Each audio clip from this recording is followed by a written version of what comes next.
Akashvani Hassan FM ಕಂಪನಾಂಕ 102.2 megahertz. Bharat ಸರ್ಕಾರದ ಕೃಷಿ ಹಾಗೂ ರೈತ ಕಲ್ಯಾಣ ಮಂತ್ರಾಲಯ ಪ್ರಾಯೋಜಿಸುವ ಕಾರ್ಯಕ್ರಮ ಆಧುನಿಕ ಕೃಷಿ ಚಾವಡಿ, ವಿಜ್ಞಾನದಿಂದ ರೈತರವರೆಗೆ. ಬದಲಾಗುತ್ತಿರುವ ಭಾರತದ ಹೆಮ್ಮೆ.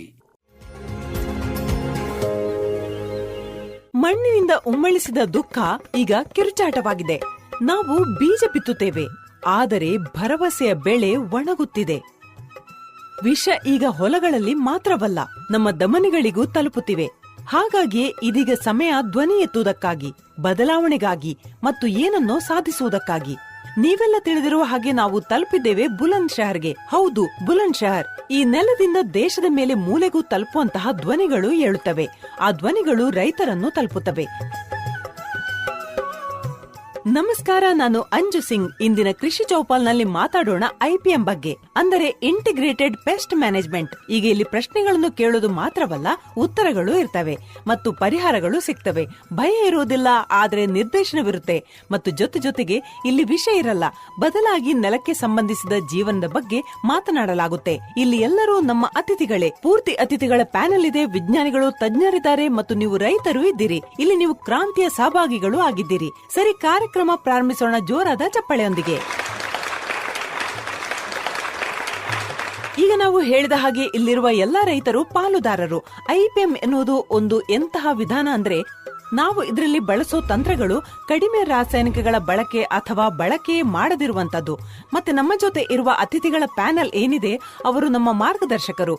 ನಮಗೆ ಸಹಾಯ ಮಾಡ್ತಾರೆ, ಅರ್ಥ ಮಾಡಿಸ್ತಾರೆ ಹೇಗೆ ಮಾಡಬೇಕು ಮತ್ತು ಏನ್ ಮಾಡಬಾರ್ದು ಅಂತ. ಸರಿ, ಅವರನ್ನ ಪರಿಚಯಿಸ್ತೀನಿ. ಎಲ್ಲಕ್ಕೂ ಮೊದಲು ಸ್ವಾಗತಿಸ್ತೀನಿ ಡಾಕ್ಟರ್ ಅಜಂತಾ ಬಿರಹಾಜಿ ಅವರನ್ನ, principal scientist, ICR, NRI IPM ಹೊಸ ದೆಹಲಿಯಲ್ಲಿ. ನಿಮ್ಗೆ ಸ್ವಾಗತ. ನಮ್ಮ ಎಲ್ಲ ಪ್ರೇಕ್ಷಕರು ರೈತರು ಚಪ್ಪಾಳೆಯೊಂದಿಗೆ ಸ್ವಾಗತಿಸಬೇಕು ಅಂತ ನನ್ನ ಕೋರಿಕೆ. ನಮ್ ಜೊತೆ ಡಾಕ್ಟರ್ ಶ್ರವಣ್ ಮಂಬರ್ ಹಲ್ದರ್ಜಿ ಇದ್ದಾರೆ. ನಿಮ್ಗೆ ಸ್ವಾಗತ. ಪ್ರಧಾನ ವಿಜ್ಞಾನಿ, ಐಸಿಆರ್, ಎನ್ಆರ್ಐ ಐಪಿಎಂ ನವದೆಹಲಿ. ಕಬ್ಬಿನ ಬೆಳೆಯಲ್ಲಿ ಐಪಿಎಂ ಅಳವಡಿಸಿಕೊಳ್ಳುವುದರಿಂದ ಪ್ರಯೋಜನಗಳೇನು ಅಂತ ನೀವು ನಮಗೆ ತಿಳಿಸ್ತೀರಿ. ನಮ್ಮೊಂದಿಗೆ ಡಾಕ್ಟರ್ ಅನೂಪ್ ಕುಮಾರ್ ಇದ್ದಾರೆ, ಹಿರಿಯ ವಿಜ್ಞಾನಿ, ಐಸಿಆರ್, ಎನ್ಆರ್ಐ ಐಪಿಎಂ ನವದೆಹಲಿ. ನೀವು ಭತ್ತದಲ್ಲಿ ಐಪಿಎಂ ಅನ್ನು ಹೇಗೆ ಅಳವಡಿಸಿಕೊಳ್ಳಬಹುದು ಮತ್ತು ರಾಸಾಯನಿಕಗಳನ್ನು ಅತಿ ಕಡಿಮೆ ಬಳಸಿ ನಾವಿದನ್ನು ಹೇಗೆ ಸಮಗ್ರವಾಗಿ ಬಳಸಿಕೊಳ್ಳಬಹುದು, ಇದು ಪ್ರಕೃತಿಯ ವರದಾನ ಮತ್ತು ಪರಂಪರೆ. ಈಗ ನೋಡಿ, ಚೌಪಾಲನ್ನು ಅಲಂಕೃತವಾಗಿದೆ ಮತ್ತು ನಾವು ಅದನ್ನು ರೈತರ ಮುಖಗಳಲ್ಲೂ ನೋಡಿದ್ದೇವೆ. ಯಾಕಂದ್ರೆ ಈ ವೇದಿಕೆಯಲ್ಲಿ ವಿಜ್ಞಾನಿಗಳು ಇದ್ದಾರೆ, ರೈತರು ಇದ್ದಾರೆ. ನಾವು ಹೊಸ ಹಾದಿಯಲ್ಲಿ ಸಾಗುವ ಪ್ರಯತ್ನ ಮಾಡ್ತಿದ್ದೇವೆ. ಕತ್ತಲಿಂದ ಬೆಳಕಿನೆಡೆಗೆ ಹೇಗೆ ಚಲಿಸಬಹುದು, ಪ್ರಕೃತಿ ಜೊತೆ ಸೇರಿ ನಾವು ಒಂದು ಹೊಸ ಚಿತ್ರಣ ರೂಪಿಸೋದು ಹೇಗೆ, ನಮ್ಮ ಮುಂದಿನ ಪೀಳಿಗೆಗೆ ನಾವು ಶುದ್ಧ ಆಹಾರ ಕೊಡೋದು ಹೇಗೆ, ಇದು ಅವರಿಗಾಗಿ ನಾವು ಮಾಡುತ್ತಿರುವ ಪ್ರಯತ್ನ. ಈಗ ನಾವು ಮುಂದುವರಿಯುವ ಮೊದಲು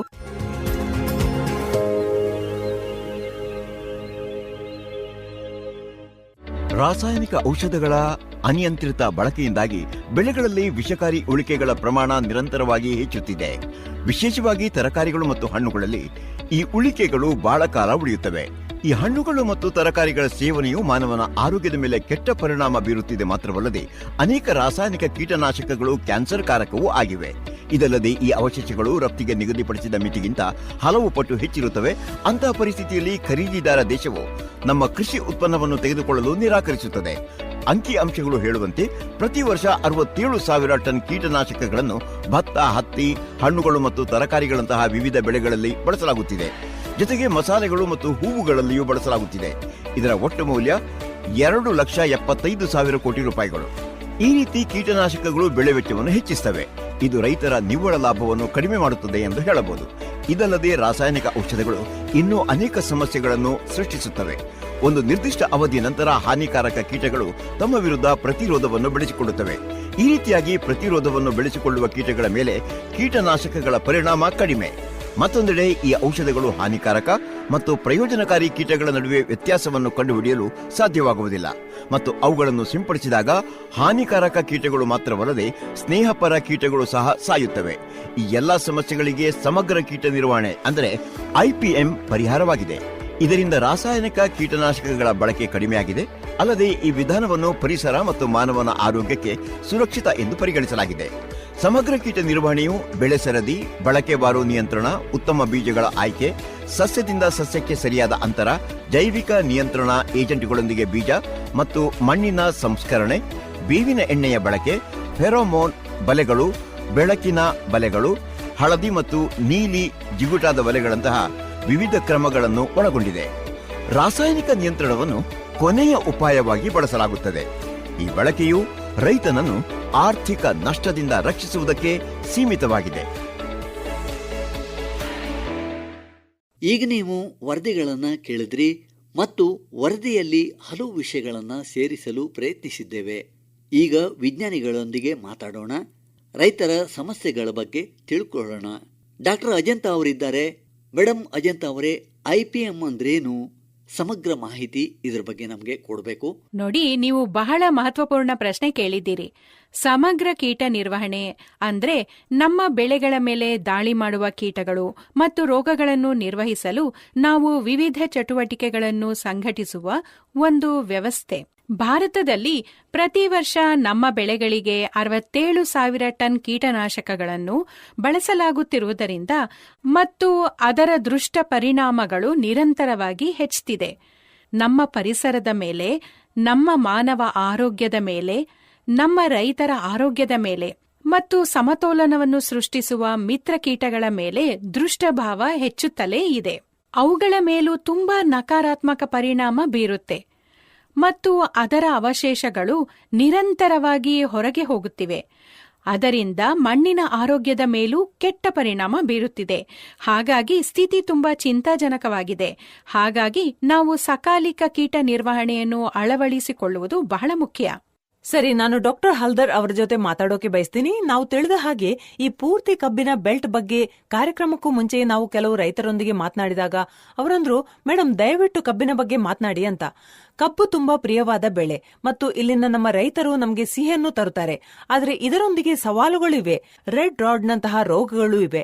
ಉತ್ತಮ ರಿಕವರಿ ಇರುವ ಆಯಾ ಕಬ್ಬಿನ ಪ್ರಭೇದಗಳ ಮೇಲೆ ಪರಿಣಾಮ ಬೀರುತ್ತಿವೆ. ಆದರೆ ಸವಾಲುಗಳು ಸಹ ಹೆಚ್ಚು.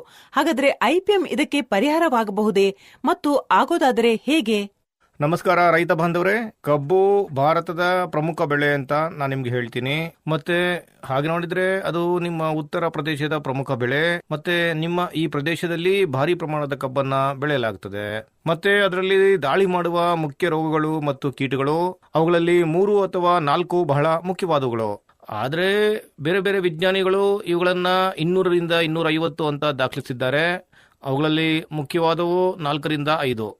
ಮೊದಲನೇದಾಗಿ ನೀವು ಹೇಳಿದ ಹಾಗೆ ರೆಡ್ ರೋಡ್, ಇದು ಎಲ್ಲಕ್ಕಿಂತ ದೊಡ್ಡ ಸಮಸ್ಯೆ ಈ ಏರಿಯಾದಲ್ಲಿ. ಮತ್ತೆ ಈ ನಮ್ಮ CO0238 ವಿಧದಲ್ಲಿ ಉತ್ತಮ ಶುಗರ್ ಕಂಟೆಂಟ್ ಇರುತ್ತದೆ ಮತ್ತೆ ಅತ್ಯಧಿಕ ಉತ್ಪಾದನೆ ಕೊಡುತ್ತೆ. ಆದರೆ ರೆಡ್ ರಾಡ್ ಅದರಲ್ಲಿ ಒಂದು ದೊಡ್ಡ ಸಮಸ್ಯೆಯಾಗಿದೆ. ಮತ್ತೆ ಇನ್ನೊಂದು ಮೇಲ್ಭಾಗ ಕೊರಕ. ಇವು ಈ ಪ್ರದೇಶದಲ್ಲಿ ಮತ್ತೆ ಇನ್ನೊಂದು ಟಾಪ್ ಬೋರರ್, ಇವೆರಡು ಈ ಏರಿಯಾದಲ್ಲಿ ಮತ್ತೆ ಭಾರತದಲ್ಲಿ ಹೆಚ್ಚಿನ ಸಮಸ್ಯೆಗಳನ್ನ ಉಂಟು ಮಾಡತಕ್ಕಂಥದ್ದು. ಈಗ ನಾನು ಹೇಳೋದು ರೆಡ್ ರೋಡ್ಗೆ. ಮೊದಲು ನೀವು ನಿಮ್ಮ ಕಬ್ಬಿನ ಗುಮ್ಸೀಡ್ ಅಂದ್ರೆ ಕಬ್ಬಿನ ಸೆಟ್ ಅನ್ನ ಸಂಸ್ಕರಿಸಬೇಕು ಮತ್ತು ಅದಕ್ಕೂ ಮೊದಲು ನಿಮ್ಮ ಸೆಲೆಕ್ಷನ್. ಯಾಕೆಂದ್ರೆ ಈ ರೆಡ್ ರೋಡ್ ರೋಗ ಏನ್ ಬರ್ತದಲ್ಲ, ಅದು ಸೆಟ್ ನಿಂದ ಬರೋದು.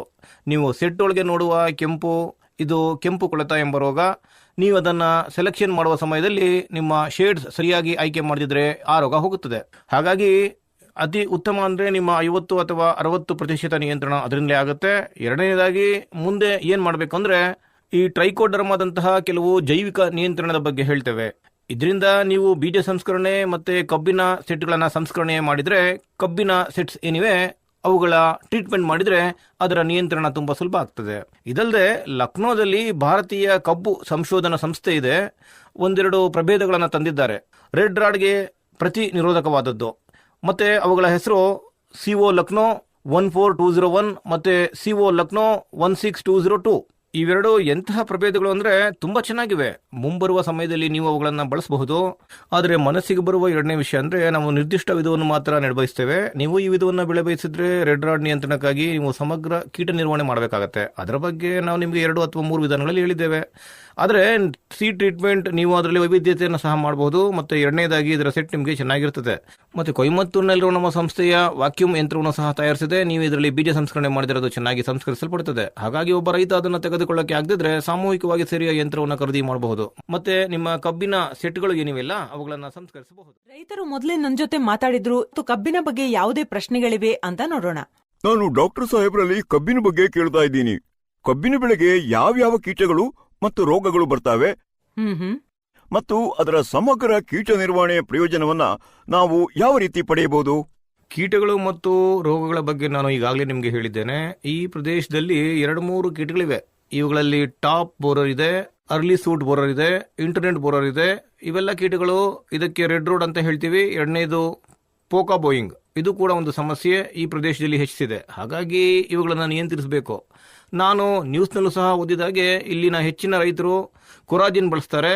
ಅದರಿಂದ ಏನಾಯಿತು ಅಂದರೆ ಟಾಪ್ ಬೋರರ್ ಏನಿದೆ ಅದು ಪ್ರತಿ ನಿರೋಧವನ್ನು ಬೆಳೆಸ್ಕೊಂಡಿತ್ತು. ಹಾಗಾಗಿ ಅದನ್ನು ನಿಯಂತ್ರಣ ಮಾಡೋಕ್ಕೆ ಸಾಧ್ಯವಾಗ್ತಿಲ್ಲ. ನೀವು 4-5 ಸ್ಪ್ರೇ ಮಾಡ್ತೀರಿ. IPMನಲ್ಲಿ ನಾವು ಇದನ್ನೇ ಹೇಳ್ತೇವೆ, ನಿಮ್ಮ ಔಷಧ ಮಿತಿ ಮೀರಿದ್ರೆ ETL ಅಂದರೆ ಅಥವಾ ಪ್ರಮಾಣ ತುಂಬ ಹೆಚ್ಚಿದ್ರೆ ಮತ್ತು ರೈತರು ಮೊದಲಿನಿಂದಲೂ ನೋಡಿಲ್ದಿದ್ರೆ ನೀವು ಕೊನೆಯದಾಗಿ ಔಷಧವನ್ನು ಬಳಸಬಹುದು. ಆದರೆ ಅದರ ಹೊರತಾಗಿ ಟಾಪ್ ಬೋರರ್ ರೋಗ ಕೀಟಗಳ ಸಮಸ್ಯೆಯನ್ನು ನೀವು ಎದುರಿಸ್ತಿದ್ರೆ, ಮೊದಲನೇದಕ್ಕೆ ನಾನು ಹೇಳುವಂತೆ ಇನ್ನೂ ಅನೇಕ IPMನ ಸಮಗ್ರ ಕೀಟ ನಿರ್ವಹಣೆ ವಿಧಾನಗಳಿವೆ. ಅದರಿಂದ ಟ್ರೈಕೋಕಾರ್ಡ್ ನಿಮಗೆ ಅತ್ಯಂತ ಮುಖ್ಯವಾದದ್ದು. ಮತ್ತು ಟ್ರೈಕೋಕಾರ್ಡ್ ಸಹಾಯದಿಂದ ನೀವು ಅದನ್ನು ಸುಲಭವಾಗಿ ನಿಯಂತ್ರಿಸಬಹುದು. ಆದರೆ ನೀವು ಅದನ್ನು ಹೊಲದಲ್ಲಿ 2-3 ಬಾರಿ ಹಾಕಬೇಕು ಮತ್ತು 1 ಹೆಕ್ಟೇರ್ನಲ್ಲಿ 4-5 ಕಾರ್ಡ್ಗಳಂತೆ. ಒಂದು ಕಾರ್ಡ್ನಲ್ಲಿ ಸುಮಾರು 20,000 ಮೊಟ್ಟೆಗಳಿವೆ. ನೀವು ನಿಮ್ಮ ಹೊಲದಲ್ಲಿ 3-4 ಬಾರಿ ಅಪ್ಲೈ ಮಾಡಿದ್ರೆ ಇದರಿಂದ ಅಂತಹ ಜೀವಿಗಳನ್ನ ನೀವು ಕಂಟ್ರೋಲ್ ಮಾಡೋದಕ್ಕೆ ನಾವು ಜೈವಿಕ ನಿಯಂತ್ರಣ ಅಂತೀವಿ. ಬಹಳ ಒಳ್ಳೆಯದದು. ಅಂದ್ರೆ ಈ ಬೇರೆ ಬೇರೆ ವಿಧಾನಗಳಿಂದ ನಮ್ಮ ರೈತರು ಪ್ರಯೋಜನ ಪಡಿಬಹುದು ಅಂತ ಅನ್ಬಹುದು. ಡಾಕ್ಟರ್ ಅನೂಪ್ ಕುಮಾರ್ ಅವರೊಂದಿಗೆ ಮಾತನಾಡ ಬಯಸ್ತೀನಿ. ಸರ್, ಇಲ್ಲಿ ಕಬ್ಬು ದೊಡ್ಡ ಪ್ರಮಾಣದಲ್ಲಿ ಬೆಳೆಯುವಂತೆ ಇಲ್ಲಿ ಭತ್ತವೂ ಸಹ ಒಂದು ಬೆಳೆ. ಅದನ್ನು ಈಗ ಬೆಳೆಯೋ ಸಮಯ. ನಮ್ಮ ರೈತರು ತುಂಬಾ ಬ್ಯುಸಿ ಆಗಿದ್ದಾರೆ. ನನ್ಗನ್ಸುತ್ತೆ ಕೆಲವು ಮಂದಿ ನಮ್ಮ ಕೆಲಸ ಬಿಟ್ಟು ಇಲ್ಲಿಗೆ ಬಂದಿದ್ದಾರೆ ಅಂತ. ಹಾಗಾಗಿ ಅವರು ಇಲ್ಲಿಗೆ ಬಂದಿರೋದ್ರಿಂದ ಅವರಿಗೆ ಇದರ ಲಾಭ ಸಿಗ್ಲಿ, ಭತ್ತದಲ್ಲಿ IPM ಅನ್ನು ಹೇಗೆ ಬಳಸಬಹುದು ಮತ್ತು ಅದನ್ನು ಅನುಷ್ಠಾನಕ್ಕೆ ತರೋಕೆ ಇದು ಸರಿಯಾದ ಸಮಯ ಕೂಡ.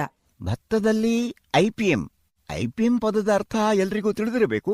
ಸಂಯೋಜಿತ ನಾಶಕಾರಕ ಜೀವ ನಿರ್ವಹಣೆ. ನಾಶಕಾರಕ ಜೀವಿ ಅಂದ್ರೇನು? ಬೆಳೆಗಳನ್ನು ನಾಶ ಮಾಡುವ ಜೀವಿ. ಯಾವುದಾದ್ರೂ ಸರಿ, ಅದು ಯಾವುದೇ ಜೀವಿಯಾಗಿರ್ಲಿ, ವಿನಾಶಕಾರಿಯಾದರೆ ಅದನ್ನು ನಾವು ನಿರ್ವಹಿಸಬೇಕು. ನಿರ್ವಹಣೆ ಗುರಿ ಅಂದ್ರೆ ಹೆಚ್ಚಿನ ಲಾಭ ಗಳಿಸೋದು ಮತ್ತು ದೀರ್ಘಾವಧಿಯ ಪ್ರಯೋಜನಗಳನ್ನು ಪಡೆಯೋದು.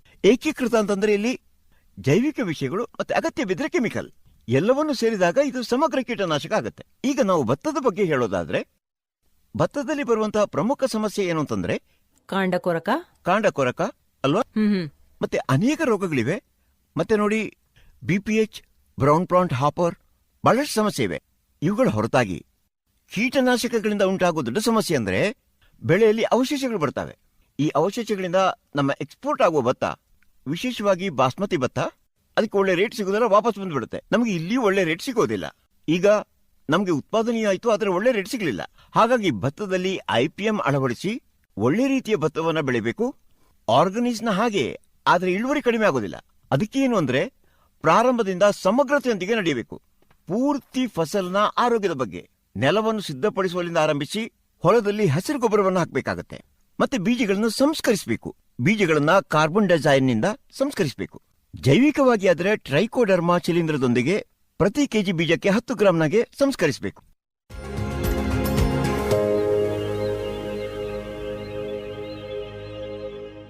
ತಾವು ಕೇಳ್ತಾ ಇದ್ದೀರಾ ಕೃಷಿ ಚೌಪಾಲ್.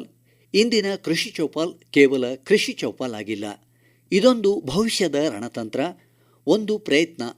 ಭವಿಷ್ಯವನ್ನು ಇನ್ನಷ್ಟು ಉಜ್ವಲಗೊಳಿಸಲಿಕ್ಕೆ ಆರೋಗ್ಯಕರ ಬೀಜಗಳನ್ನು ಬಿತ್ತಿ ಭವಿಷ್ಯವನ್ನು ಇನ್ನಷ್ಟು ಉತ್ತಮಗೊಳಿಸುವ ಪ್ರಯತ್ನವಾಗಿದೆ. ವಿಶೇಷ ಅತಿಥಿಗಳು ನಮ್ಮೊಂದಿಗೆ ಸೇರಿದ್ದಾರೆ. ಅವರನ್ನು ಒಬ್ಬೊಬ್ಬರಾಗಿ ಪರಿಚಯಿಸ್ತಾ ಇದ್ದೇವೆ. ವಿಜ್ಞಾನಿ ICAR NRIPM ಹೊಸದೆಹಲಿ ಮತ್ತು doctor Niranjan Singh, principal scientist ICAR NRIPM ನವದೆಹಲಿಯಿಂದ. ಮತ್ತೆ ನಮ್ಮ ಜೊತೆ ಇನ್ನೊಬ್ಬ ವಿಶೇಷ ಅತಿಥಿ ಇದ್ದಾರೆ. ನಾವು ದೊಡ್ಡ ಚಪ್ಪಾಳೆಯೊಂದಿಗೆ ಅವರನ್ನು ಸ್ವಾಗತಿಸಬೇಕು ಅಂತ ಕೇಳ್ತೀನಿ. ಡಾಕ್ಟರ್ ಭೂಷಣ್ ತ್ಯಾಗಿ ಅವರು. ಇವರಿಗೆ ಪದ್ಮಶ್ರೀ ಪ್ರಶಸ್ತಿ ಬಂದಿದೆ. ನಾನಂತೀನಿ ಈ ಕ್ಷೇತ್ರದ ಜನಕ ಅವರು ಅಂತ. ಭೀಷ್ಮ ಪಿತಾಮಹ. ಏನೇ ಅಲಂಕಾರಿಕ ಶಬ್ದ ಬಳಸಿದ್ರು ಕಡಿಮೆಯೇ. ಮತ್ತೊಮ್ಮೆ ಅವರಿಗೆ ಜೋರಾದ ಚಪ್ಪಾಳೆಯೊಂದಿಗೆ ಸ್ವಾಗತಿಸ್ತೀನಿ. ತಮ್ಮ ಅನುಭವದ ಬಗ್ಗೆ ಈಗ ನಮಗೆ ಹೇಳ್ತಾರೆ. ಹೇಗೆ ಅವರು ಇಲ್ಲಿ ತನಕ ತಲುಪಿದ್ರು ಮತ್ತು ಇತರ ರೈತರಿಗೆ ಸ್ಫೂರ್ತಿಯಾದ್ರು ಅಂತ. ಸರಿ, ಸಂಭಾಷಣೆಯನ್ನು ಪ್ರಾರಂಭಿಸೋಣ. ಎಲ್ಲಕ್ಕೂ ಮೊದಲು ನಾನು ತಿಳ್ಕೋಬೇಕಾದ್ದು, ಈಗ ನಾವು ಟೊಮೆಟೊ ಬಗ್ಗೆ ಮಾತನಾಡ್ತಿರೋದ್ರಿಂದ ಟೊಮೆಟೊದಲ್ಲಿ IPM ಅನ್ನು ಹೇಗೆ ಬಳಸಬಹುದು? ಟೊಮೆಟೊ ಕೂಡ ಎಂತಹ ಒಂದು ಬೆಳೆ ಅಂದ್ರೆ ಇದು ವಾಣಿಜ್ಯ ಬೆಳೆ. ವರ್ಷವಿಡೀ ಇದಕ್ಕೆ ಬೇಡಿಕೆ ಇರುತ್ತೆ ಮತ್ತು ತರಕಾರಿಗಳಲ್ಲಿ ಇದು ಬಹಳ ಮುಖ್ಯ. ಆದ್ರೆ ಅಷ್ಟೇ ಸೂಕ್ಷ್ಮವೂ ಆಗಿದೆ. ಬಹಳ ಬೇಗನೆ ಟೊಮೆಟೊಗೆ ಕೋಪ ಬರುತ್ತೆ, ಕೆಂಪಾಗಿ ಬಿಡುತ್ತೆ. ಈಗ ಇದರಲ್ಲಿ IPM ಅನ್ನು ಹೇಗೆ ಬಳಸಬಹುದು? ಇದು ಬಹಳ ಮುಖ್ಯವಾದ ಪ್ರಶ್ನೆ. ವಿಶೇಷವಾಗಿ ಟೊಮೆಟೊ ಬೇಯಿಸಿ ತಿನ್ನುವಂತಹ ಬೆಳೆಯಾದ್ರೂ ಕೂಡ ಇದನ್ನು ಸಲಾಡ್ ಆಗಿ ಹಸಿಯಾಗಿಯೂ ಬಳಸಲಾಗುತ್ತದೆ. ಹಾಗಾಗಿ ಇದರಲ್ಲಿ ಬಹಳಷ್ಟು ಹಾನಿಕಾರಕ ಜೀವಿಗಳು ಇರ್ತವೆ. ಇವುಗಳನ್ನು ನಾವು ರೋಗ ಮತ್ತು ಕೀಟಗಳು ಎಂದು ಕರೆಯುತ್ತೇವೆ. ಅವುಗಳಲ್ಲಿ ಹಣ್ಣು ಕೊರೆಯುವ ಹುಳು ಮತ್ತು ಅದರೊಂದಿಗೆ ಬಿಳಿ ನೊಣವಿದೆ.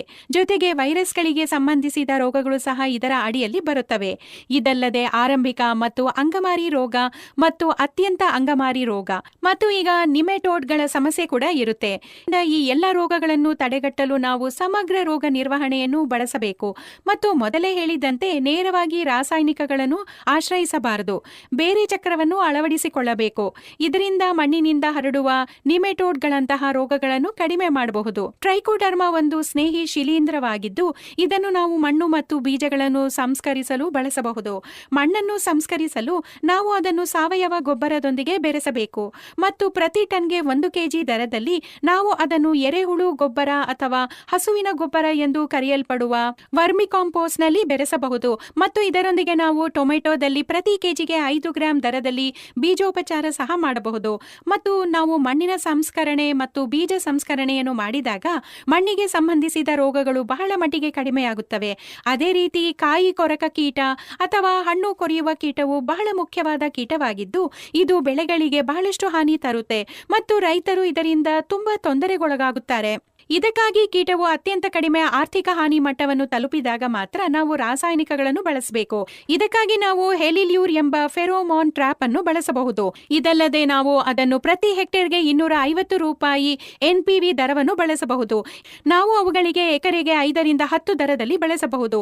ನಾವು ಅದನ್ನು ಮೇಲ್ವಿಚಾರಣೆಗಾಗಿ ಬಳಸುತ್ತಿದ್ದರೆ ನಾವು ಅದರ ದರವನ್ನು ಹೆಚ್ಚಿಸಬೇಕು. ನಾವು ಅದನ್ನು ಎಕರೆಗೆ 15 ರಿಂದ 20 ದರದಲ್ಲಿ ಬಳಸಬೇಕು. ಇದರಿಂದ ನಾವು ಅದರ ಮಾಸ್ ಟ್ರಯಾಪಿಂಗ್ ಮಾಡಬಹುದು. ಇದರೊಂದಿಗೆ ರಸಾಯನಿ ಬಳಸುವ ಮೊದಲು ಅಥವಾ ಕೀಟನಾಶಕಗಳನ್ನು ಬಳಸುವ ಮೊದಲು ನಾವು ಜೈವಿಕ ನಿಯಂತ್ರಕಗಳನ್ನು ಬಳಸಬೇಕು. ಆದರೆ ಬಿವೇರಿಯಾ ಬೇಸಿಯಾನಾ, ಮೆಟೀರಿಜಿಯಂ ಇವೆಲ್ಲವುಗಳನ್ನು ಬಳಸಬೇಕು. ಕ್ರಿಮಿಗಳಿಗೂ ಸಹ ನಾವು ಪೆಸಿಲೋಮೈಸಸ್ ನಂತಹ ಉತ್ತಮ ಜೈವಿಕ ನಿಯಂತ್ರಣಗಳನ್ನು ಬಳಸಬಹುದು. ಮತ್ತು ಈ ಎಲ್ಲಾ ಸಂಗತಿಗಳನ್ನು ಬಳಸಿ ಈ ಎಲ್ಲಾ ತಂತ್ರಗಳನ್ನು ಬಳಸುವುದರಿಂದ ಮಾತ್ರ ನಾವು ಟೊಮೆಟೊದಲ್ಲಿರುವುದನ್ನು ಸಮಗ್ರ ಕೀಟ ನಿರ್ವಹಣೆಯನ್ನು ಮಾಡಬಹುದು. ಸರಿ, ಈಗ ರೈತರ ಪ್ರಶ್ನೆಗಳನ್ನು ತೆಗೆದುಕೊಳ್ಳೋಣ. ಕೆಲವು ರೈತರು ನಡುವೆ ಕೈ ಎತ್ತುತ್ತಿದ್ದಾರೆ. ನೋಡಿ, ಇದು ಒಂದು ತುಂಬಾ ಒಳ್ಳೆಯ ಅವಕಾಶ. ವಿಜ್ಞಾನಿಗಳೊಂದಿಗೆ ನೇರವಾಗಿ ಮಾತನಾಡಬಹುದು. ಅವರು ನಿಮ್ಮ ಹೊಲಗಳನ್ನು ತಲುಪಿದ್ದಾರೆ. ಈಗ ಯಾರು ಪ್ರಶ್ನೆ ಕೇಳಬಯಸ್ತಾರೆ? ನಾನು ಕೇಳಬಯಸ್ತೀನಿ, IPM ಚಿಕಿತ್ಸೆಯಿಂದ ಟೊಮೊಟೊ ಇಳುವರಿ ಚೆನ್ನಾಗಿ ಬರ್ತದಾ? ನಾನೀಗ ನಿಮಗೆ ಹೇಳಿದ ಹಾಗೆ ಟೊಮೆಟೊದಲ್ಲಿ ಸಮಗ್ರ ಕೀಟ ನಿರ್ವಹಣಾ ವ್ಯವಸ್ಥೆಯ ನಿರ್ವಹಣೆಯ ವಿವಿಧ ಅಂಶಗಳಿವೆ. ಅದರ ಮೂಲಕ ಟೊಮೆಟೊದ ಮೇಲೂ ಸಮಗ್ರ ಕೀಟ ನಿರ್ವಹಣೆಯನ್ನು ಮಾಡಬಹುದು. ಅದನ್ನು ಅನುಷ್ಠಾನಕ್ಕೆ ತರಬಹುದು. ಮತ್ತೆ ನೀವು ಕೇಳಿದ ಪ್ರಶ್ನೆ ಏನಿದೆ, ಇದು ಇಳುವರಿಯನ್ನು ಹೆಚ್ಚಿಸುತ್ತದೆಯೇ ಅಂತ. ಖಂಡಿತವಾಗಿಯೂ ಟೊಮೆಟೊ ಇಳುವರಿಯನ್ನು ಹೆಚ್ಚಿಸುತ್ತದೆ. ಏಕೆಂದರೆ ಸಮಗ್ರ ಪಿಡುಗು ನಿರ್ವಹಣೆ IPMನಲ್ಲಿ ಯಾವುದೇ ರೋಗ ಬಂದರೆ ಅಥವಾ ಯಾವುದೇ ಕೀಟಗಳ ಬಾಧೆ ಹೆಚ್ಚಾದರೆ ಅದು ನಮಗೆ ಅಥವಾ ನಮ್ಮ ಬೆಳೆಗಳಿಗೆ ಹಾನಿ ಮಾಡುವ ಮೊದಲು ಅದನ್ನು ಗುಣಪಡಿಸಲು ನಾವು ಈಗಾಗಲೇ ಸಿದ್ಧರಾಗಿರ್ತೀವಿ.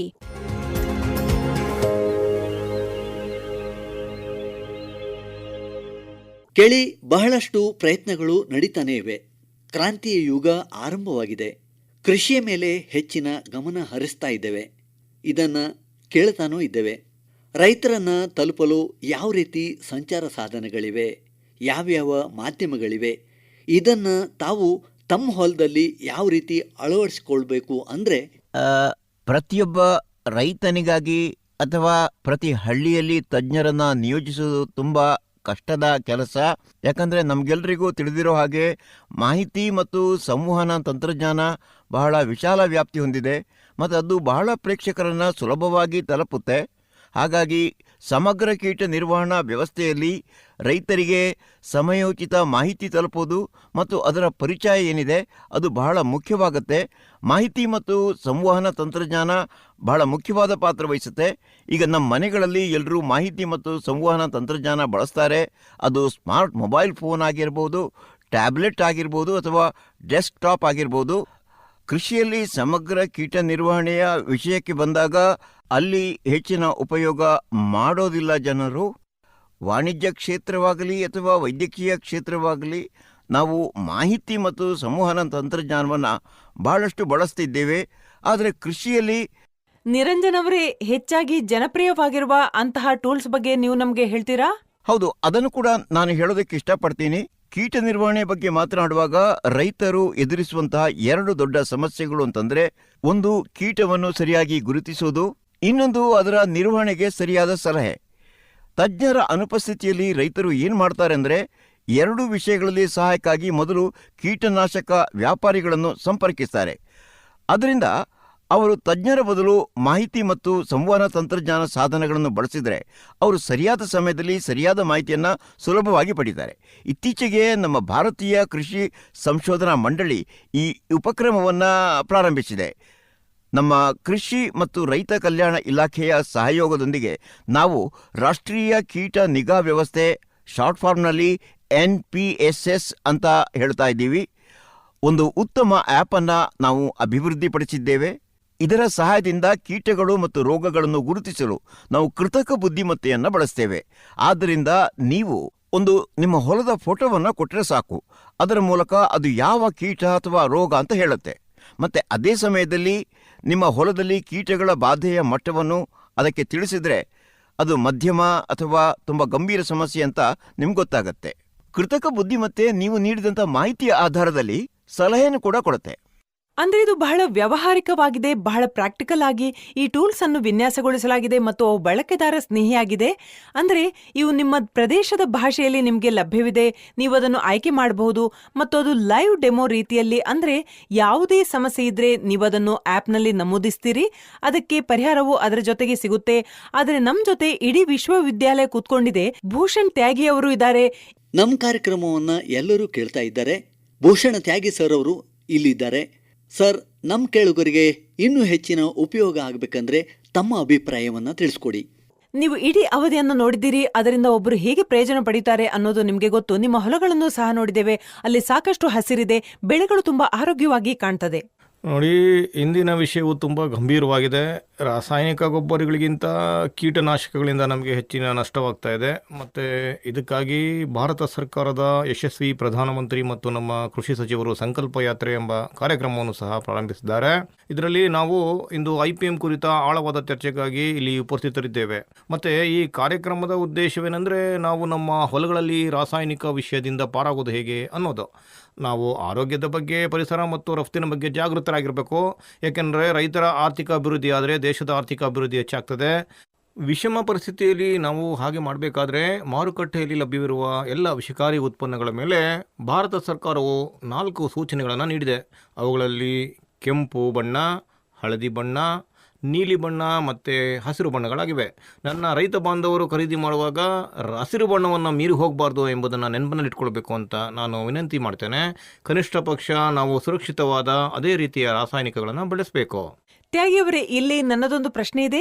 ನಾನು ರೈತರೊಂದಿಗೆ ಮಾತನಾಡುವಾಗ, ಆಗಾಗ್ಗೆ ಹೊಲಗಳಿಗೆ ಹೋದಾಗ ರೈತರು ಹೇಳ್ತಾರೆ, ಇದೆಲ್ಲ ಕೇಳೋಕೆ ತುಂಬಾ ಚೆನ್ನಾಗಿರುತ್ತೆ, ಆದ್ರೆ ಇದಕ್ಕೆ ಬಹಳಷ್ಟು ಸಮಯ ಹಿಡಿಯುತ್ತೆ, ಇದಕ್ಕೆ ಸಾಕಷ್ಟು ತಾಳ್ಮೆ ಬೇಕು ಮತ್ತು ತಾಳ್ಮೆ ಫಲವು ಸಿಹಿಯಾಗಿರುತ್ತೆ. ನಮಗೂ ಅದು ಗೊತ್ತು. ನೋಡಿ, ಇಲ್ಲಿರುವ ರೈತರಲ್ಲಿ ಮತ್ತು ಪೂರ್ತಿ ದೇಶ ಬಾಂಧವರಲ್ಲಿ ನಾನು ವಿನಂತಿಸುವುದೇನೆಂದರೆ, ಬದಲಾವಣೆಗೆ ಸಮಯ ಬೇಕಾಗಿಲ್ಲ. ಏಕೆಂದರೆ ಬದಲಾವಣೆ ಮಾನಸಿಕ ಮಟ್ಟದಲ್ಲಿ ಸಂಭವಿಸ್ತದೆ. ನಾವು ಕೆಲಸದ ಮಟ್ಟದಲ್ಲಿ ಬದಲಾವಣೆಯನ್ನು ಬಯಸ್ತೇವೆ.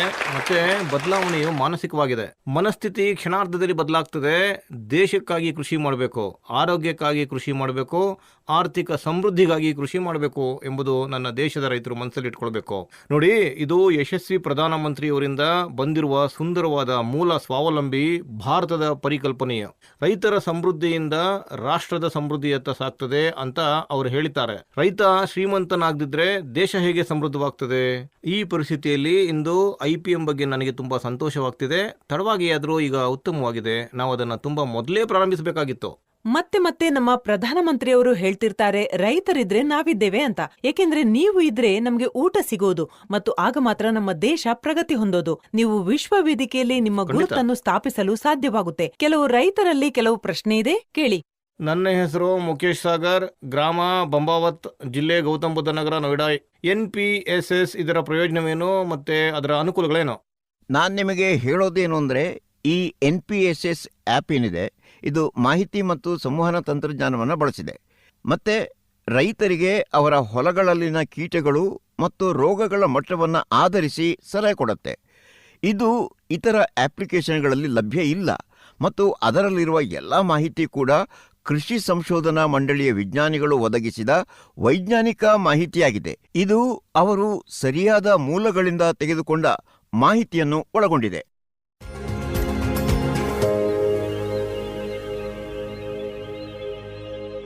ತಾವು ಕೃಷಿ ಚೌಪಾಲ್ ಕೇಳ್ತಾ ಇದ್ದೀರಿ. ಮತ್ತೆ ಈ ಬಾರಿ ಚೌಪಾಲನ್ನು ಬುಲಂದ್ಶಹರ್ ನಗರದಲ್ಲಿ ನಡೆಸ್ತಾ ಇದ್ದೇವೆ. ಬುಲಂದ್ಶಹರ್ ನಗರ ಅದರ ಮಾಧುರ್ಯಕ್ಕೆ ಹೆಸರುವಾಸಿಯಾಗಿದೆ. ಇಲ್ಲಿನ ರೈತರು ತುಂಬ ಶ್ರಮಜೀವಿಗಳು. ಈಗ IPM ಸವಾಲುಗಳ ಬಗ್ಗೆ ಚರ್ಚಿಸೋಣ. ಮತ್ತು ಈಗ ಈ ವಿಭಾಗದಲ್ಲಿ ನಮ್ಮೊಂದಿಗೆ ಸೇರ್ತಿರುವ ವಿಶೇಷ ಅತಿಥಿ ಹರಿಯಾಣದ ಫರೀದಾಬಾದ್ನ DPPQs ನ ಜಂಟಿ ನಿರ್ದೇಶಕಿ ಡಾಕ್ಟರ್ ಸುನೀತಾ ಪಾಂಡೆ ಅವರನ್ನು ನಿಮಗೆ ಪರಿಚಯಿಸೋಣ. ಚಪ್ಪಾಳೆಯೊಂದಿಗೆ ಸ್ವಾಗತ. ನಮ್ಮ ಜೊತೆ ಡಾಕ್ಟರ್ VD ನಿಗಮ್ ಇದ್ದಾರೆ. ಸರ್, ಫರೀದಾಬಾದ್ ಹರಿಯಾಣದ DPPQs ಉಪನಿರ್ದೇಶಕರು, ನಿಮಗೆ ಸ್ವಾಗತ. ಡಾಕ್ಟರ್ ವಂದನಾ ಪಾಂಡೆ ಉಪನಿರ್ದೇಶಕಿ DPPQs ಫರೀದಾಬಾದ್ ಮತ್ತು ಡಾಕ್ಟರ್ ರೇಷು ಸಿಂಗ್ ಪ್ರಭಾರಿ ಅಧಿಕಾರಿ KVK ಬುಲಂದ್ಶಹರ್. ಈಗ ಎಲ್ಲ ಅತಿಥಿಗಳ ಬಗ್ಗೆ ನೀವು ತಿಳಿದ್ರಿ. ನಾವು ಒಬ್ಬೊಬ್ಬರ ಜೊತೆ ಚರ್ಚೆಯನ್ನು ಪ್ರಾರಂಭಿಸ್ತೇವೆ. ರೈತ ಬಾಂಧವರೇ, ನೀವು ನಿಮ್ಮ ಪ್ರಶ್ನೆಗಳೊಂದಿಗೆ ಸಿದ್ಧರಾಗಿರಿ. ಈಗ ಮೊದಲನೇದಾಗಿ ನಾನು ಸುನೀತಾ ಪಾಂಡೆ ಅವರ ಜೊತೆ ಮಾತನಾಡೋಣ. ನಾವು ರಾಷ್ಟ್ರೀಯ ಕೀಟ ನಿಗಾ ವ್ಯವಸ್ಥೆಯ ಬಗ್ಗೆ ಮಾತನಾಡ್ತಿದ್ದೇವೆ, NPSS ಬಗ್ಗೆ. ವಿರಾಮದ ಮೊದಲು ಇದನ್ನು ಯಾವ ರೀತಿಯಲ್ಲಿ ಮಾಡಬಹುದು ಮತ್ತು ಈ ನಿಗಾ ಹೇಗೆ ಮಾಡಬೇಕು, ಎಷ್ಟು ಸಮಯದವರೆಗೆ ಅದನ್ನು ಹೇಗೆ ಮಾಡಬೇಕು ಮತ್ತು ಇದನ್ನು ಹೇಗೆ ಖಚಿತಪಡಿಸಿಕೊಳ್ಳುವುದು ಅನ್ನುವ ಕುರಿತು ಚರ್ಚಿಸಿದ್ದೇವೆ. ನೋಡಿ, ಅದು ರಾಷ್ಟ್ರೀಯ ಕೀಟ ನಿಗಾ ವ್ಯವಸ್ಥೆ. ಇದರಲ್ಲಿ ಹಲವು ಬಾರಿ ಏನಾಗ್ತಿತ್ತು ಅಂದ್ರೆ, ನಮ್ಮ ರೈತ ಸಹೋದರರು ಅಥವಾ ಸಹೋದರಿಯರು ಹೊಲಕ್ಕೆ ಹೋಗಿ ಯಾವುದೇ ಕೀಟವನ್ನು ನೋಡಿದ್ರೆ ಅವರು ನೇರವಾಗಿ ಕೀಟನಾಶಕ ವ್ಯಾಪಾರಿಯ ಬಳಿ ಹೋಗಿ ಅವರು ನೀಡಿದ ಔಷಧಿ ಬಳಸುತ್ತಾರೆ. ಏಕೆಂದ್ರೆ ಯಾವ ಔಷಧಿಯನ್ನು ಎಷ್ಟು ಬಳಸಬೇಕು, ಎಷ್ಟು ಪ್ರಮಾಣ ಎಂದು ನಿಮಗೆ ತಿಳಿದಿಲ್ಲ. ಆಗ ಅದರಿಂದ ಏನಾಗುತ್ತದೆ ಎಂದರೆ, ನಿಮ್ಮ ಬಳಿ ಆಪ್ ಇದ್ರೆ ನೀವು ಅದನ್ನು ಡೌನ್ಲೋಡ್ ಮಾಡಿದ್ರೆ ಆ ಕೀಟದ ಫೋಟೋ ತೆಗೆದುಕೊಳ್ಳಿ. ಫೋಟೋ ತೆಗೆದ ನಂತರ ಅದು ಯಾವ ಕೀಟ ಎಂದು ನಿಮಗೆ ತಿಳಿಯುತ್ತೆ. ಈ ಆಪ್ ನಲ್ಲಿ ಒಂದು ಮಾಡ್ಯೂಲ್ ಇದೆ, ಕ್ವಾಲಿಟೇಟಿವ್ ಮಾಡ್ಯೂಲ್. ಅದು ಪೂರ್ತಿ ನಿಮಗಾಗಿ, ರೈತ ಬಾಂಧವರಿಗಾಗಿ ಇರೋದು. ಅಂದ್ರೆ ಇದು ರಿಯಲ್ ಟೈಮ್ ಇರುತ್ತೆ? ಹೌದು, ರಿಯಲ್ ಟೈಮ್ ನಲ್ಲಿದೆ. ನೀವು ಅದರಲ್ಲಿ ಹಾಕಿ ಯಾವ ಕೀಟ ಅಂತ ಮತ್ತು ನೀವು ನೋಡಿ ಆ ಕೀಟದ ಪ್ರಮಾಣವನ್ನು, ಅದು ಕಡಿಮೆ, ಮಧ್ಯಮ ಅಥವಾ ತೀವ್ರವಾಗಿದ್ದರೂ ಅದಕ್ಕೆ ಅನುಗುಣವಾಗಿ ನಿಮಗೆ ಸಲಹೆ ಸಿಗುತ್ತದೆ. ಮತ್ತು ಅದರಲ್ಲಿ ದೊಡ್ಡ ವಿಷಯ ಏನೆಂದ್ರೆ, ಅದರಲ್ಲಿ ನೋಂದಾಯಿಸಲಾದ ಯಾವುದೇ ಕೀಟನಾಶಕವನ್ನು ಕೇಂದ್ರ ಕೀಟನಾಶಕ ಮಂಡಳಿ ಮತ್ತು ನೋಂದಣಿ ಸಮಿತಿಯು ಅನುಮೋದಿಸಿದೆ. ಆದ್ದರಿಂದ ನೀವು ಇದನ್ನು ರೆಕಮೆಂಡ್ ಮಾಡಬೇಕು. ಮತ್ತು ನಮ್ಮ ಈ ಆಪ್ ಏನಿದೆ, ಇದು 65 ಬೆಳೆಗಳು ಮತ್ತು 901 ಕೀಟಗಳು ಮತ್ತು ರೋಗಗಳು ಹಾಗೂ 173 ಪೋಷಕಾಂಶಗಳ ಬಗ್ಗೆ ಮಾಹಿತಿ ಕೊಡುತ್ತೆ. ಮೇಡಮ್, ನೀವು ಹೇಳಿದ ಹಾಗೆ ಇದು ರಿಯಲ್ ಟೈಮ್ ಆಗಿದೆ. ಖಂಡಿತ ನೀವು ಪಿಕ್ಚರ್ ಹಾಕ್ತೀರಿ, ಆಗ ಅದಕ್ಕೆ ಪರಿಹಾರವೂ ಸಿಗುತ್ತೆ. ಹಾಗಾಗಿ ಈ ವ್ಯವಸ್ಥೆ ಏನಿದೆ, ಈ ಪೂರ್ತಿ ಆಪ್ ಏನಿದೆ, ಇದರಲ್ಲಿ ಹೆಚ್ಚಿನ ಸಂಖ್ಯೆಯ ರೈತರು ಇದಕ್ಕೆ ಸೇರಿದ್ರೆ ಅದು ನಮ್ಮ ಇತರ ಯೋಜನೆಗಳು ಸಹ ಯಾವುದೇ ರೀತಿಯಲ್ಲಿ ಲಿಂಕ್ ಆಗಿದೆಯಾ? ನಾನು ಬೆಳೆ ವಿಮಾ ಯೋಜನೆ ಬಗ್ಗೆ ಮಾತನಾಡ್ತಿದ್ದೀನಿ. ಏಕೆಂದ್ರೆ ಅದರಲ್ಲೂ ಸಹ ನಾವು ಅನೇಕ ಬಾರಿ ಬೆಳೆಗಳು ರೋಗಗಳಿಂದ ಹಾಳಾಗುವುದನ್ನು ನೋಡ್ತೇವೆ. ಈಗ ಅವುಗಳ ನಡುವೆ ಯಾವುದೇ ರೀತಿಯಲ್ಲಿ ಯಾವುದೇ ಸಂಬಂಧವಿದೆ, ಇದನ್ನು ಕೂಡ ರೈತರು ಕೇಳ್ತಾರೆ. ಖಂಡಿತ. ನಮ್ಮ ರೈತರು ಸಹ ಇದರಲ್ಲಿ ಹೇಗೆ ಭಾಗವಹಿಸಬಹುದು ಎಂಬುದನ್ನು ನೋಡಿ. ನೀವು ಹೊಲಕ್ಕೆ ಹೋಗಿ ಹುಳವನ್ನು ನೋಡಿದಾಗ ನೀವು ಅಲ್ಲಿಗೆ ಹೋಗಿ ಅದನ್ನು ಗುಣಾತ್ಮಕ ಮಾದರಿಯಲ್ಲಿ ನಮೂದಿಸುತ್ತೀರಿ. ನಮ್ಮ ತಜ್ಞರು ವೆಬ್ ಪೋರ್ಟಲ್ ಅನ್ನು ನೋಡ್ತಾರೆ. ಹಾಗಾಗಿ ಇಲ್ಲಿ ಈ ಕೀಟದ ದೊಡ್ಡ ಬಾಧೆ ಇದೆ ಎಂದು ಅವರಿಗೆ ತಕ್ಷಣ ಗೊತ್ತಾಗುತ್ತೆ. ಆದ್ದರಿಂದ ನಮ್ಮ ಕೃಷಿ ಅಭಿವೃದ್ಧಿಯ ಅಧಿಕಾರಿಗಳು, ರಾಜ್ಯ ಇಲಾಖೆಯ ಅಧಿಕಾರಿಗಳು ಮತ್ತು ನಮ್ಮ CIPMC ಸ್ಕೌಟ್ಗಳು ತಕ್ಷಣ ಹೋಗಿ ಸಲಹೆ ಕೊಡುತ್ತಾರೆ. ಮೊದಲು ಸಲಹೆ ನೀಡಲು 10 ಅಥವಾ 15 ದಿನಗಳು ಬೇಕಾಗುತ್ತಿತ್ತು. ಆದರೆ ಇಂದು ನಮ್ಮ ತಜ್ಞರು ಕುಳಿತು ನಿಮಗೆ ತಕ್ಷಣ ಸಲಹೆ ನೀಡುತ್ತಾರೆ. ಅಂದ್ರೆ ಒಂದು ರೀತಿಯಲ್ಲಿ ಈ ಆಪ್ ನ ಮೂಲಕ ರೈತರು ತಮ್ಮ ಸಮಸ್ಯೆಗಳಿಗೆ ರಿಯಲ್ ಟೈಮ್ ಅಲ್ಲಿ ಪರಿಹಾರವನ್ನು ಪಡಿತಾರೆ. ಅಂದ್ರೆ ನೀವು ಯಾವುದನ್ನು ನಮೂದಿಸಿದ್ರೂ ಅದು ನಿಮಗೆ ಸಿಗುತ್ತೆ, ನೀವು ಅದಕ್ಕೂ ಉತ್ತರವನ್ನು ಪಡೆಯುತ್ತೀರಿ. ಕೀಟನಾಶಕಗಳು ನಮ್ಮ ತ್ವಚೆ, ಕಣ್ಣುಗಳು ಮತ್ತು ಉಸಿರಾಟದ ಮೂಲಕ ನಮ್ಮ ದೇಹವನ್ನು ಪ್ರವೇಶಿಸುತ್ತವೆ. PPE ಅಂದ್ರೆ ಪರ್ಸನಲ್ ಪ್ರೊಟೆಕ್ಟಿವ್ ಇಕ್ವಿಪ್ಮೆಂಟ್. ಅಂದರೆ ವ್ಯಕ್ತಿ ಮೊದಲು ತನ್ನನ್ನು ಸಂಪೂರ್ಣವಾಗಿ ಮುಚ್ಚಿಕೊಳ್ಳಬೇಕು. ಮಾರುಕಟ್ಟೆಯಿಂದ ಕಿಟ್ ಖರೀದಿಸುವ ಅಗತ್ಯವಿಲ್ಲ. ರೈತನ ಬಳಿ ಇದು ಇಲ್ಲದಿದ್ದರೆ ಅವನು ತನ್ನದೇ ಆದ ಪೂರ್ಣ ತೋಳಿನ ಬಟ್ಟೆಗಳನ್ನು ತಯಾರಿಸಬೇಕು. ಮತ್ತು ನಿಮ್ಮ ಔಷಧಿಕಾರರ ಅಂಗಡಿಯಲ್ಲಿ ಲಭ್ಯವಿರುವ ರಾಸಾಯನಿಕ ಕೈಗವಸುಗಳನ್ನು ನೀವು ಧರಿಸಬೇಕು. ಕಣ್ಣುಗಳಿಗೆ ಕನ್ನಡಕ, ತಲೆ ಮೇಲೆ ಟೋಪಿ. ಅಂದರೆ ಯಾರು ಸಿಂಪಡಿಸುತ್ತಾರೋ ಅವರು ತನ್ನನ್ನು ತಾನು ಸಂಪೂರ್ಣವಾಗಿ ಸುರಕ್ಷಿತವಾಗಿರಿಸಿಕೊಳ್ಳಬೇಕು. ಮತ್ತು ಅದರ ನಂತರ ನಾವು ನೆನಪಿನಲ್ಲಿಟ್ಟುಕೊಳ್ಳಬೇಕಾದದ್ದು ಏನೆಂದರೆ, ಪ್ರತಿಕೂಲ ಹವಾಮಾನ ಪರಿಸ್ಥಿತಿಗಳು ಬಂದಾಗ ಬಲವಾದ ಸೂರ್ಯನ ಬೆಳಕು, ಬಲವಾದ ಬಿರುಗಾಳಿ, ಮಳೆ ಬರಲಿದೆ ಎಂದು ಮುನ್ಸೂಚನೆ ಇದೆ ಮತ್ತು ನೀವು ಸಿಂಪಡಿಸಿದ್ದೀರಿ. ಮಳೆ ಬಂದ ನಂತರ ಎಲ್ಲವೂ ನಿಷ್ಪ್ರಯೋಜಕ. ಮತ್ತೆ ನಿಮ್ಮ ಉಪಕರಣಗಳು ಉತ್ತಮ ಸ್ಥಿತಿಯಲ್ಲಿಡಬೇಕು ಮತ್ತು ನೀವು ನಿಮ್ಮ ಬಗ್ಗೆ ಸಂಪೂರ್ಣ ಕಾಳಜಿ ವಹಿಸಬೇಕು ಎಂಬುದನ್ನು ಯಾವಾಗಲೂ ನೆನಪಿನಲ್ಲಿಡಿ. ಅದರ ನಂತರವೇ ನೀವು ಸಿಂಪಡಿಸಬೇಕು. ಖಂಡಿತ.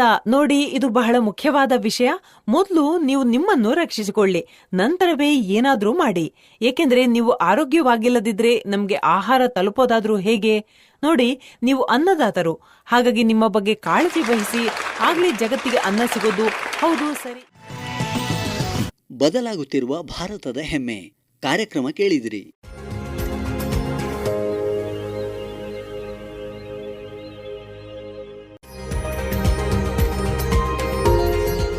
ಇದುವರೆಗೆ ಭಾರತ ಸರ್ಕಾರದ ಕೃಷಿ ಹಾಗೂ ರೈತ ಕಲ್ಯಾಣ ಮಂತ್ರಾಲಯ ಪ್ರಾಯೋಜಿಸಿದ ಕಾರ್ಯಕ್ರಮ ಆಧುನಿಕ ಕೃಷಿ ಚಾವಡಿ ವಿಜ್ಞಾನದಿಂದ ರೈತರವರೆಗೆ ಪ್ರಸಾರವಾಯಿತು.